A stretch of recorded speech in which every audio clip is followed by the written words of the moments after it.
possible de présenter le professeur Brice Saint-Saëns. Je ne peux pas le présenter. Je vais juste essayer de donner un petit aperçu de tout ce qu'il est, de ce qu'il fait et de ce qu'il représente, notamment pour nous.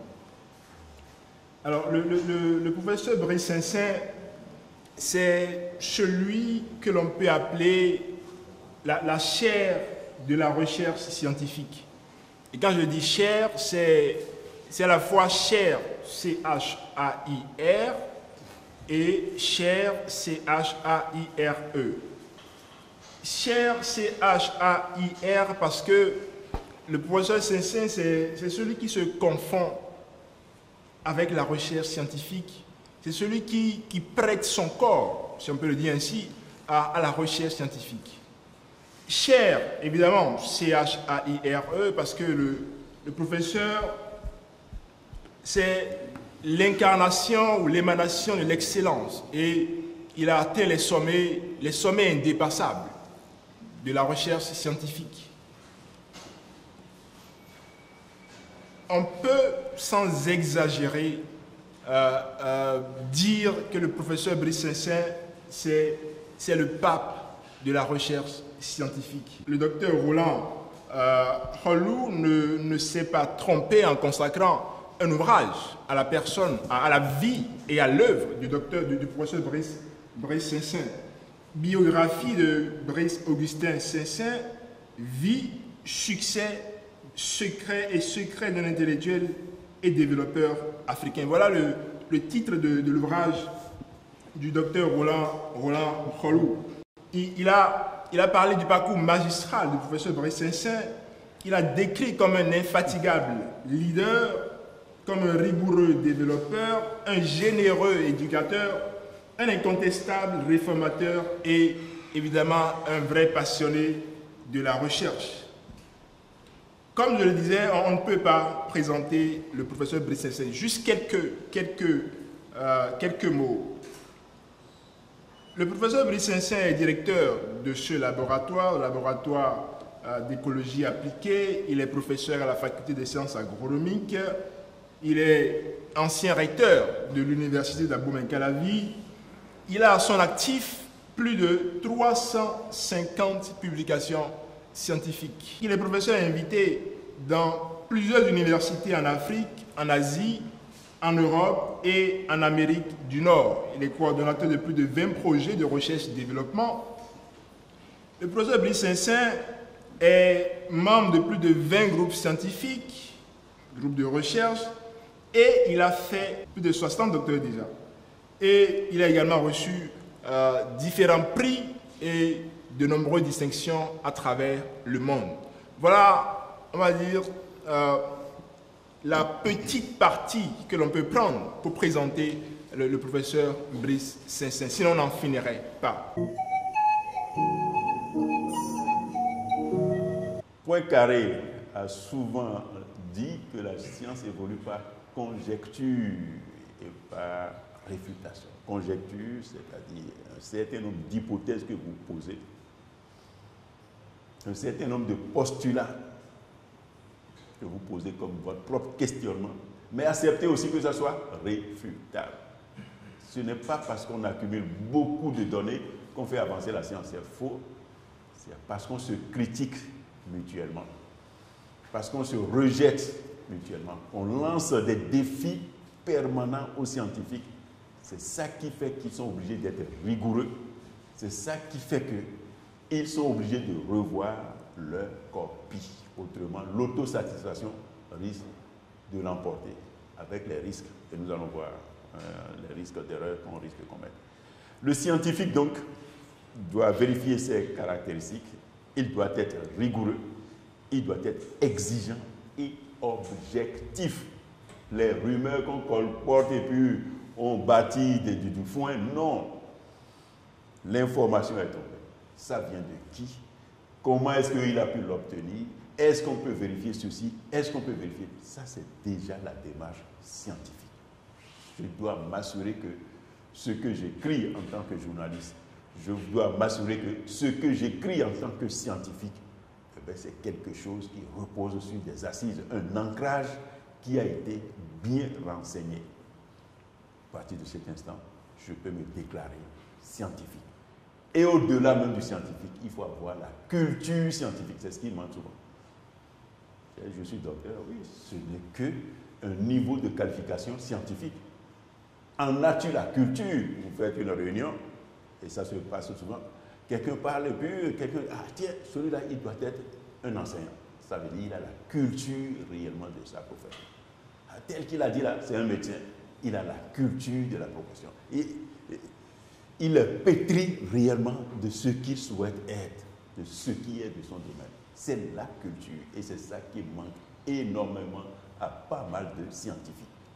Vous les voyez au laboratoire, très bien, mais dans le raisonnement quotidien, tu prends ceci comme acquis alors que tu aurais pu faire quelques enquêtes pour te rendre compte que, mais en réalité, ce que je veux, c'est ça la culture scientifique. La profession qui exerce régulièrement une activité, je gagne ma vie de cela. J'en fais un métier. Le professionnel, eh bien, il est différent de l'amateur parce que l'amateur exerce la même activité, mais pour son hobby. Il n'en fait pas profession. C'est la nuance entre le professionnel et l'amateur. Si je dis que la recherche, c'est mon métier, j'en vis. Est-ce qu'on peut y trouver quelques exigences, quelques caractéristiques du statut de chercheur en général? Il doit être un scientifique, parce que nous avons défini ce qu'est la science, le scientifique. C'est-à-dire être chaque fois en train de rechercher la rigueur, respecter les exigences des hypothèses qui se posent et être objectif dans les résultats qu'il génère.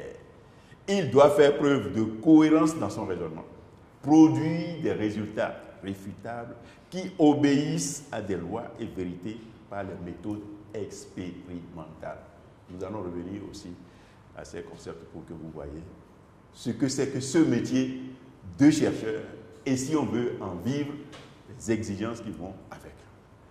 Une recherche scientifique suppose une bonne formulation d'hypothèses testables, vérifiables, expérimentalement. Pourquoi je vais entreprendre ceci? C'est vrai, l'autre l'a fait, je le fais. Ok, c'est l'apprentissage de la recherche. Je vais être original. Je rentre alors beaucoup plus sur le plan de recul. Tous les enseignants vont vous dire, faites d'abord une revue documentaire pour vous enrichir réellement de cette ambiance de rendu de scientifique. Ça vous permet de savoir, mais tiens, 1, le langage, 2, les étapes, 3, les gaps, les lacunes. Après avoir fait ça, mais pourtant il n'a pas abordé ceci. Ah ben il a fait, mais ici, personne n'a contextualisé cela. Ça, vous voyez, ça fait partie de cela. C'est quoi alors l'hypothèse?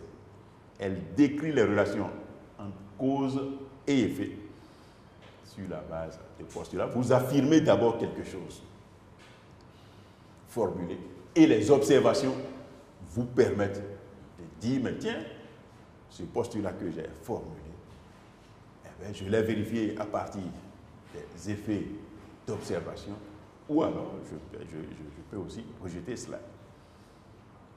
C'est vrai que c'est d'abord nos yeux qui nous permettent de dire, mais tiens, j'ai été choqué par tel événement, je vais l'étudier. Ceci est attrayant, ceci est ci ou ça. Mais quand on dit, mais faites une revue de littérature, c'est pour aussi avoir une source d'inspiration. Vous voyez, ça vous permet aussi d'aller, sans voir faire l'observation, utiliser les autres et formuler vos hypothèses de recherche. Ça vient de beaucoup de choses. L'intuition personnelle aussi. Même quasiment sans rien lire, l'intuition peut vous venir de ce genre de choses. En principe, une hypothèse scientifique doit forcément être testable. Ce n'est pas parce que vous affirmez quelque chose que c'est vrai. Allez confronter cela à l'expérimentation. Et c'est l'expérimentation qui est normalement ce qui permet de tester une hypothèse. Elle doit être mesurable, testable, claire, pour pouvoir prédire ce que vous-même vous voulez obtenir. 2 variables toujours qui vous permettent de dire, mais tiens, voilà ce que moi je croyais comme cause et voilà ce que j'ai obtenu à la fin de cela. Voyons comment une hypothèse peut être bien formulée versus mal formulée. Prenons comme objet d'étude déterminer l'importance du type de fruit pour le taux de survie de nouvelles plantules des peuplements naturels. Quelle est l'importance du type de fruit pour que le peuplement puisse se régénérer, puisse se perpétrer? C'est vrai, c'est un peu forestier, c'est un peu agronome, mais bon, ça permet aussi de voir comment nous raisonnons. Une hypothèse H0, c'est-à-dire ce que j'affirme, c'est qu'il y a plus de plantules viables dans le peuplement des arbres à baies. Nous appelons, c'est un type de fruit. Tous les fruits qui ont beaucoup de pépins, l'orange, les agrumes d'une manière générale, le néré, versus les drupes, tous les fruits qui ont un seul noyau, la mangue par exemple, le karité, voyez. Donc, on formule l'hypothèse, on affirme a priori qu'il y a plus de plantules viables dans les peuplements des arbres à baies qui survivent en année 2 que les plantules viables des arbres à drupes. C'est une hypothèse.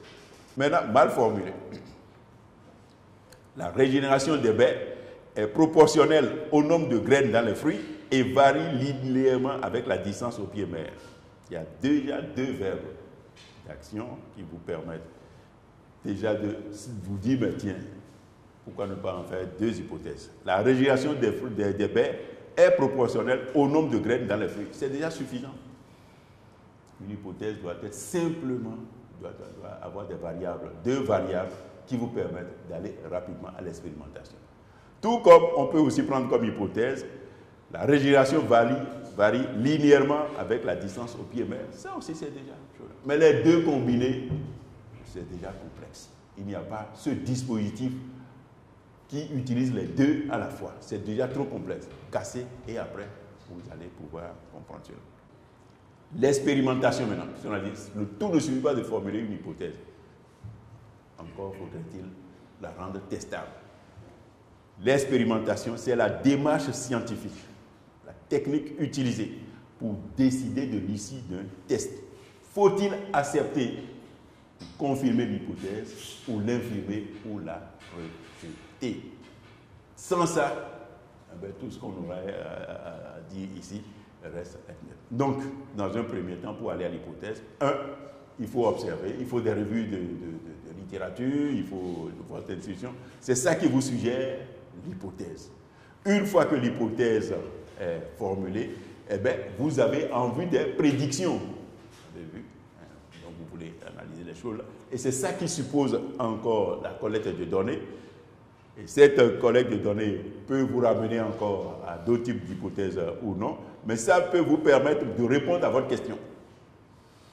Si ces observations permettent d'atteindre les prédictions, alors c'est oui, l'hypothèse est acceptée.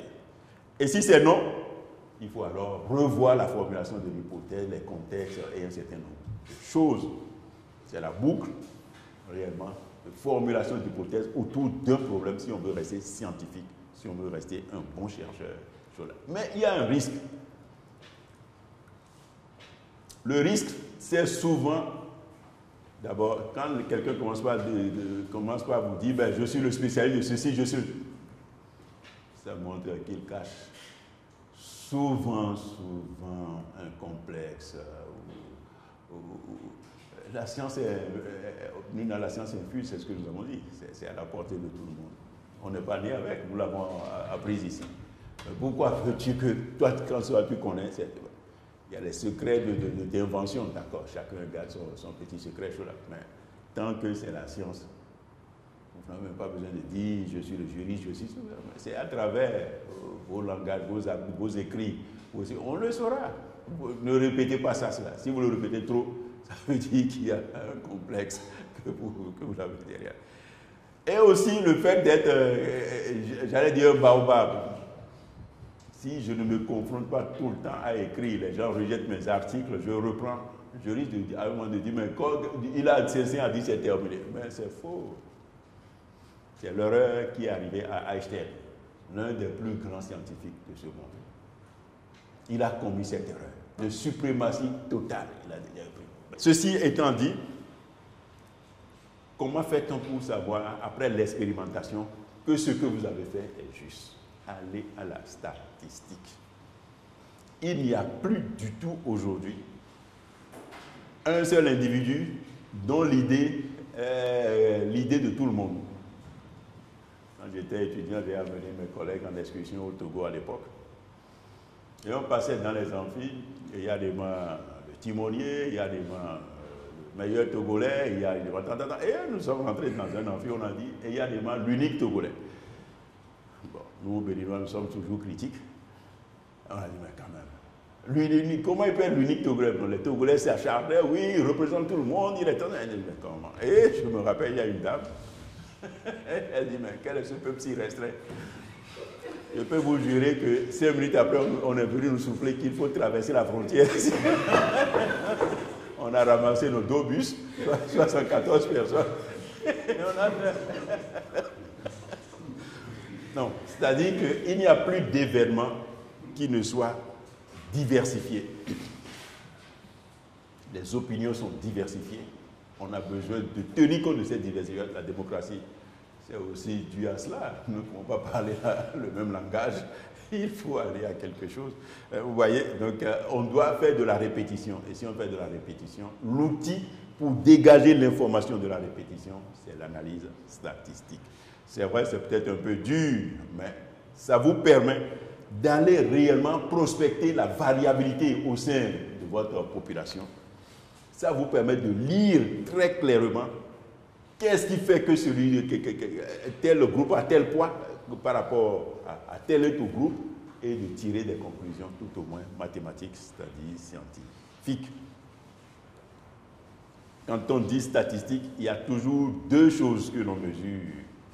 C'est-à-dire, il y a une erreur qui peut être due à cette mesure, mais due au fait que les 2 facteurs qui s'opposent, qu'on lit dans un résultat de statistique, c'est qu'il y a un effet hasard qui n'a rien à voir avec le fait que les gens sont ensemble. Ils peuvent ne pas discuter de politique, et ils peuvent discuter d'autres choses.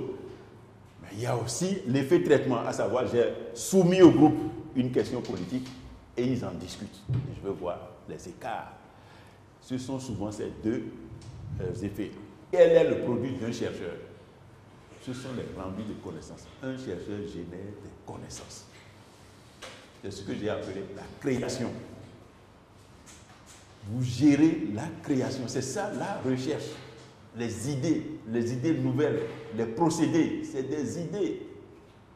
Et le chercheur valorise les services de la connaissance. Il vit des services de la connaissance. 1. Je gère des créations. Ça, c'est ce que vous allez breveter votre création, vous allez breveter tel processus, vous allez breveter telle façon de faire. Malheureusement, en Afrique, surtout en Afrique francophone, nous n'avons pas cette culture. Le brevet, vous faites beaucoup de bonnes choses, des déductions de juristes, des calculs d'économistes, de l'art, de littéraire, mais pour nous, c'est banal. Non, mais ça coûte de l'or ailleurs. Mais comme personne ne nous apprend comment on protège cela, nous livrons cela seulement. On livre les plus amusants. C'est au Bénin qu'on a appris à faire le wagashi, le fromage que vous mangez. Et les Français disent, bon, ben, on va vous payer, vous les bonnes femmes, vous irez montrer ça au Burkinabé. Vous n'avez jamais vu des Français se déplacer, aller montrer leur technique de fromage aux Belges, aux Anglais? C'est ça l'Afrique. Tout le monde joue sur notre terrain. À savoir que nous ne savons pas protéger les connaissances. Pourquoi ne pas dire, mais tiens, ça c'est bien, produisez bien et vous allez commercialiser c'est les Burkinabés qui ont aussi envie de consommer.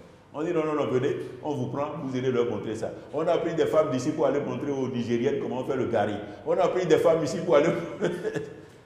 Parce que nous ne savons pas vendre les services réellement de la connaissance. Et c'est un grand défi.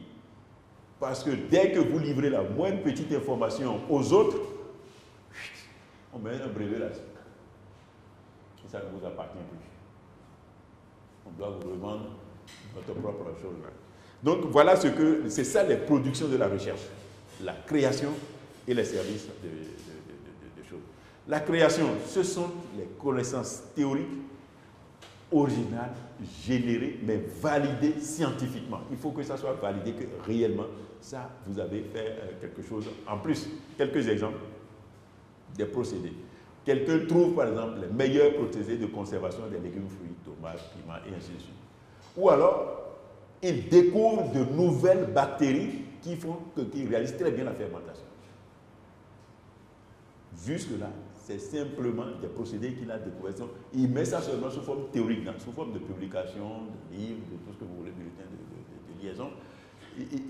Il crée et en fait quelque chose à chose. C'est quoi les services de la connaissance? Ce sont les outils, les matériaux ou matériels d'invention originale, commercialisables. Cette fois-ci, j'ai fait ma publication, mais je fais tout maintenant pour dire, mais voilà comment, sous quel package je vais vendre ce que j'ai. J'en fais carrément, vous voyez, un produit vendable, commercialisable. J'ai inventé tel logiciel, eh bien, je développe un peu comment le vendre et ainsi de suite. Ce sont les services de la connaissance. Exemple, modèle de prédiction, tu vois, de production sérielle. J'ai fait un modèle, ça permet de prédire tout de suite, non seulement de retrouver ce qui a été fait dans l'histoire, mais ça peut prédire aussi ce qu'il se fera dans l'avenir. J'ai créé une nouvelle variété de coton, de maïs, tout ça. Un nouveau procédé de cartographie des formations végétales. Et ça vient d'être réalisé cette année même avec les collègues géographes, à qui j'ai dit, ben, cessons de faire ce qu'on faisait depuis des centenaires. La carte de végétation aujourd'hui, je dois être capable de dire ça, je dois lire une structure en 3D. Ils se sont cassés la tête pendant plus de 2 ou 3 mois. Ils ont fini par trouver. Aujourd'hui, d'aller leur demander, on est capable maintenant de faire une carte de végétation. Non plus des couleurs, on dit le rouge c'est ceci, le vert c'est ça, mais avec des pictogrammes directement incorporés. C'est une invention géniale qu'ils viennent de faire parce que je les ai soumis à une forte pression d'invention. Quelle peut être alors la typologie de ce qu'on peut appeler les chercheurs professionnels? Peut-on en avoir une typologie? Voilà ce que je vous propose comme catégorisation de ce qu'on peut appeler un chercheur qui veut vivre de son métier. Il peut être un chercheur freelance, je reviendrai là-dessus. 2, le postdoc. Le postdoc, nouveau style maintenant, peut réellement le rester jusqu'à ce que peut-être il trouve un débouché ou bien carrément en faire une position privilégiée pour lui. Les institutions privées de recherche, ça existe. Les coopératives de chercheurs, ça existe. Les entreprises d'innovation technologique privées, ça existe aussi. Nous allons venir là-dessus. C'est quoi le chercheur freelance?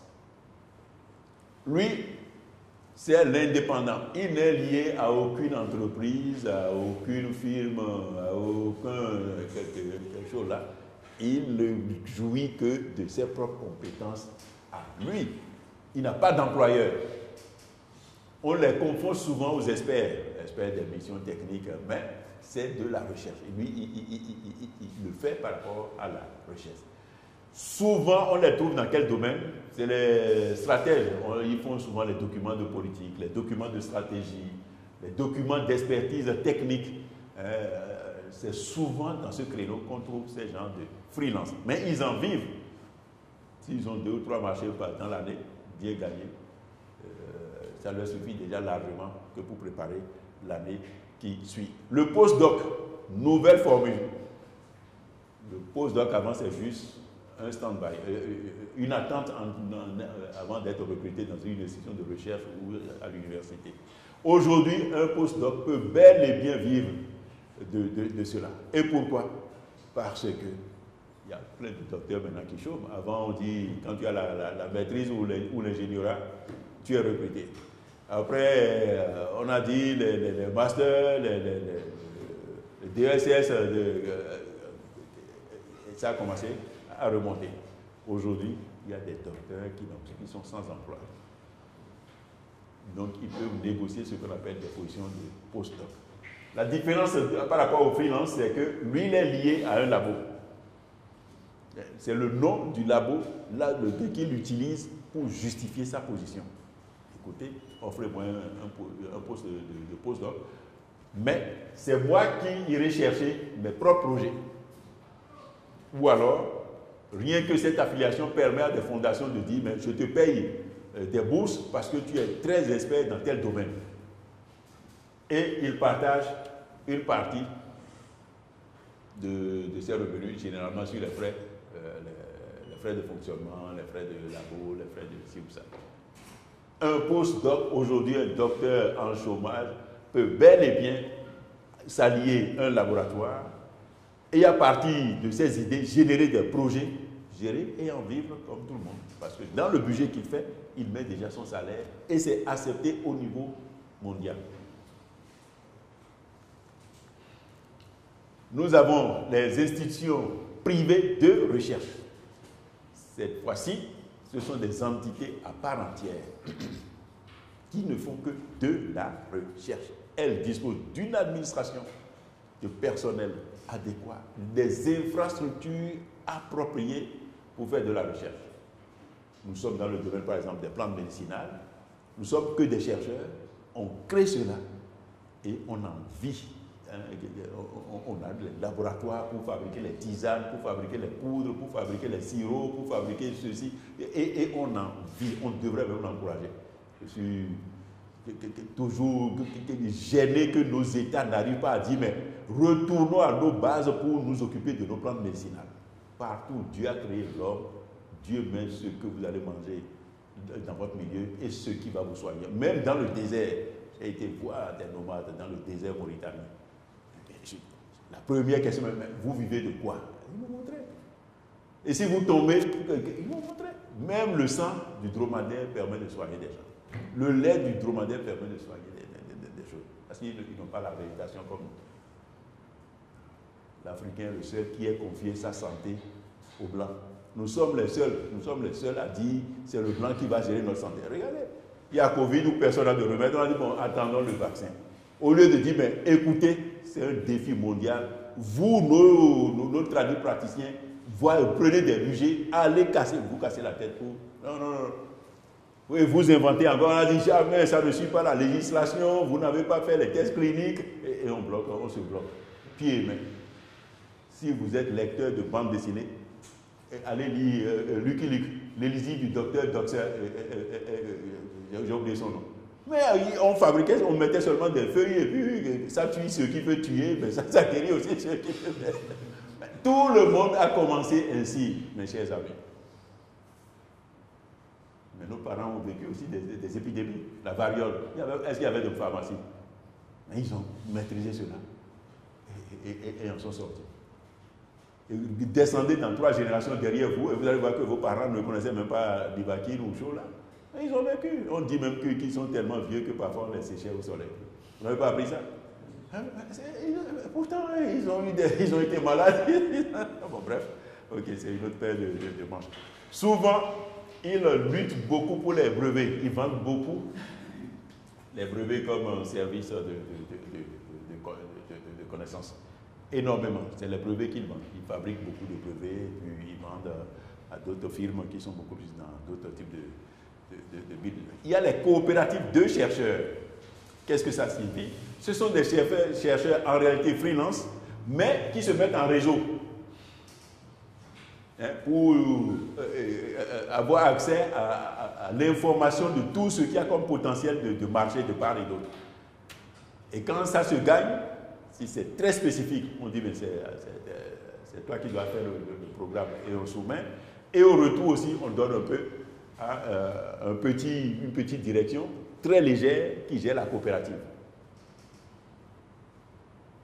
Parfois, ils peuvent s'associer, mais ce n'est pas indispensable. C'est la coopérative qui règle toutes ces choses-là. Et enfin, vous avez ce que j'ai appelé les entreprises d'innovation technologique. En plus des autres qui vendent simplement des brevets, des idées, des services de la connaissance, eux autres, ils font carrément au produit. Une grande firme privée comme L'Oréal, c'est beaucoup de chercheurs, chimistes, agronomes, économistes, développeurs, tout ce que vous voulez au sein de L'Oréal. C'est d'abord de la recherche, de l'invention. Mais ils développent en même temps les techniques appropriées à leurs idées, en font des technologies et vendent des innovations. Les pommades que vous prenez, les parfums, ils ont la chaîne totale, la chaîne complète. Ce sont des entreprises d'innovation technologique. Ils vendent à la fois des brevets, ils vendent surtout les produits, et ils ont toute la chaîne de business à leur chose là. Quels sont alors les critères pour être viable lorsqu'on se met en chercheur professionnel? Souvent, ils agissent comme les médecins. Il vaut mieux avoir un domaine pointu et ils sont maîtres dans ça. Que ce soit l'entreprise, que ce soit l'institution privée, que ce soit ci ou ça. Les champs sont très spécialisés. Et ils mettent toute leur énergie là-dedans et il n'y a que eux. Et c'est vrai, ils ont le label, ils ont ceci, vous allez là, c'est indiscutable. Donc, ils prennent aussi des domaines qui sont viables pour les secteurs économiques. On ne le fait pas juste pour rêver entre la relation entre la Lune et le ver de terre. Non.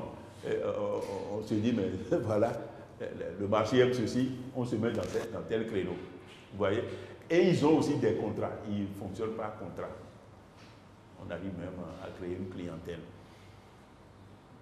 C'est ça qui rend l'entreprise viable, du chercheur viable, qu'il soit freelance ou qu'il soit en coopérative ou autre chose. Quel est souvent leur capital de départ? Ils mettent dans la première balance leurs acquis de recherche antérieurs. Tiens, écoutez, faites-moi confiance, j'ai des publications, j'ai même converti les publications en technologie, ou alors, écoute, j'ai fait quelques réserves d'une bourse ou de quelque chose, j'ai mes fonds propres, ou alors on va avec un plan d'affaires à la banque et on a quelque chose, ou des garanties sérieuses, et la banque vous fait chose. C'est souvent ça leur capital de départ.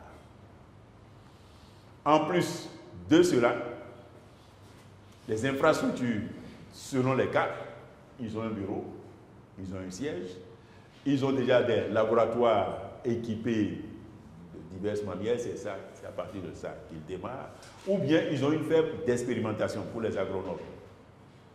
C'est là qu'on doit créer les variétés de maïs, c'est là qu'on doit développer telle technologie, c'est là qu'on doit faire ceci. Ils ont ça en privé, comme capital de départ. Et le personnel, bien entendu, freelance, c'est moi-même, j'ai mon niveau de qualification, aucun problème. Souvent, dans ces institutions, vous allez trouver beaucoup de docteurs, beaucoup d'ingénieurs et de détenteurs de MSI, des techniciens, des juristes. Comme je vous l'ai dit, les Africains n'y pensent jamais. Vous croyez qu'une grosse firme comme Monsanto, c'est les chercheurs qui dominent? Non, c'est les juristes. Un pan de n'importe quelle chose que vous allez créer, on risque de vous l'opposer. Vous allez poser le problème et le jury se prend maintenant pour savoir comment vous défendre. Vous ne le voyez pas. Les lobbies, ils ont des enquêteurs partout et prêts toujours à se défendre ou à attaquer.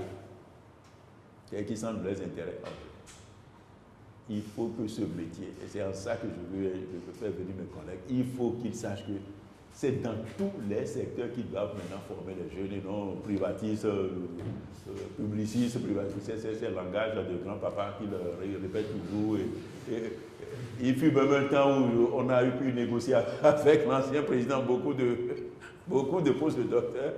J'ai dit, mais j'envoie 5 en droit. Oh, mais nous, on n'a pas si tant de besoin. J'ai dit, mais vous n'avez pas de besoin. La science qui va, on ne sait même plus où spécialiser les gens. Et vous l'avez. Parce que C'est ce que papa a fait, que celui qui prend aussi fait, et ils se mettent les uns à la queue leu sur les mêmes histoires, alors que les domaines sont tellement vastes aujourd'hui. Bon, bref, les économistes, vous allez faire du business. Il faut aussi que vous soyez renforcés en ce genre de choses. N'oubliez pas la communication. Vous y êtes déjà. Pour que votre entreprise soit visible, parlez. Parlez, parlez et parlez. Mais comment parler? Quels sont maintenant les moyens pour que vous puissiez communiquer et bien communiquer? Associez-vous de spécialistes. La marque, ça se vend. Les étrennes, pour toujours que davantage de gens lisent vos noms sur des choses qui leur sont familières et ainsi de suite. Là, vous devez être présent aux manifestations scientifiques puisque vous êtes dans la recherche. On n'a plus le temps de tout lire. On a l'écoute, elle prend souvent le relais. La vue, qu'est-ce qu'il a projeté, qu'est-ce qu'il a vu, quel est l'atelier technique, quels sont les stands ou les inventions, ça vous aide aussi à faire. Les publicités, accrochez-vous aux journalistes, aux gens des masses médias. Les sponsoring et bourses, tiens, le meilleur bachelier du Bénin, c'est telle entreprise de chercheurs qui a financé sa bourse. Ou qui lui paye un stage pour aller faire. Tout ça, là, ça fait gagner. Des prix que vous pouvez créer, vous voyez, pour ça. Ce sont des outils aussi pour faire ça. En guise de conclusion, chers amis, le métier de chercheur peut être un métier viable, surtout dans une économie de libre marché où toutes les niches de business sont autorisées. Et surtout, à cause du fait que des docteurs deviennent de plus en plus des chômeurs. C'est inimaginable. Dans un passé récent, moi, après le bac, les parents m'ont dit, au moins toi, tu es sorti du lot. Qui aujourd'hui peut dire après le bac, il est sorti du lot? Qui? Ils sont encore totalement, ils ont le cou et les pieds liés dans ce chose-là. Hein? C'est une opportunité donc à saisir. Il faut coûte que vous puissiez réfléchir à comment donner espoir aux jeunes. La bombe de demain n'est pas Al-Qaïda. Je l'ai tout le temps dit partout. La vraie bombe de demain qu'il y a sur nos têtes noirs africains, c'est la jeunesse formée sans espoir. Que dire comme propos conclusif après la communication du professeur Saint-Saint, le professeur qui est la recherche et la science personnifiée. Je ne vais pas me lancer dans de grandes envolées. Je vais emprunter au professeur, s'il le permet, un trait de sa personnalité qui est la simplicité, que nous avons tous constaté, dont nous avons été témoins depuis le début de nos échanges. Et pour faire simple, je dirais qu'en venant ici, le CIAF avait deux attentes principalement. Être instruit par vous sur comment faire la recherche, même si à travers le bilan qu'a fait le directeur scientifique de ce que nous avons produit, nous pouvions prétendre connaître un peu les ficelles de cette activité. Je crois qu'en venant ici, le professeur nous a édifié davantage. Et le professeur a notamment mis l'accent sur l'importance de l'hypothèse dans le travail de recherche. L'importance aussi de faire des tests, de pouvoir réfuter des hypothèses, de pouvoir les infirmer ou les confirmer. Le professeur a également mis l'accent sur les erreurs à éviter, que même de grands scientifiques ont fait. Il faut éviter l'erreur d'Einstein, c'est-à-dire le fixisme sur des idées. La deuxième attente aussi, c'était comment vivre de la recherche. Et je dois dire que le professeur a été bien inspiré de nous inviter dans le laboratoire. Parce que si le professeur avait cédé à notre invitation de se rendre dans les locaux du CIAF, je crains que ses propos auraient été un peu trop lointains. Mais en étant dans ces locaux, nous avons touché du doigt. Et je crois que pour un scientifique, nous avons eu ici la preuve qu'on peut faire de la recherche et en vivre. Parce que le professeur nous a expliqué que c'est avec les fonds mobiliser à travers le travail de recherche que ce laboratoire, tout ce que nous avons vu ici, a été accompli et réalisé. Et donc, professeur, nos attentes sont comblées. Et je voudrais vraiment, au nom du CIAF, vous dire merci, un grand merci. Nous avons aussi, à travers les témoignages que vous avez donnés de votre vie professionnelle, de votre vie personnelle, nous avons aussi tiré beaucoup d'enseignements. Il faut être ouvert. Il faut laisser les autres s'épanouir autour de soi. Et ça, je crois que c'est de grands enseignements pour nous. Ce que nous avons aussi compris, c'est que même si nous sommes passionnés par la recherche, pour nous, Africains, Béninois en particulier, compte tenu du contexte géopolitique mondial, la recherche n'est pas seulement une opportunité, c'est aussi une responsabilité. Nous devons être en mesure de procéder au recentrage par rapport à la production d'idées, ne pas être toujours à courir derrière les autres, à faire notre propre recherche sur nos propres centres d'intérêt. Professeur, nous avons tiré ces enseignements-là et pour terminer, encore un mot de gratitude. Merci beaucoup. Et ce qui m'a particulièrement marqué, c'est de constater sur votre visage ce sourire qui est infini et un sourire en expansion comme l'univers. Merci encore, professeur. Merci.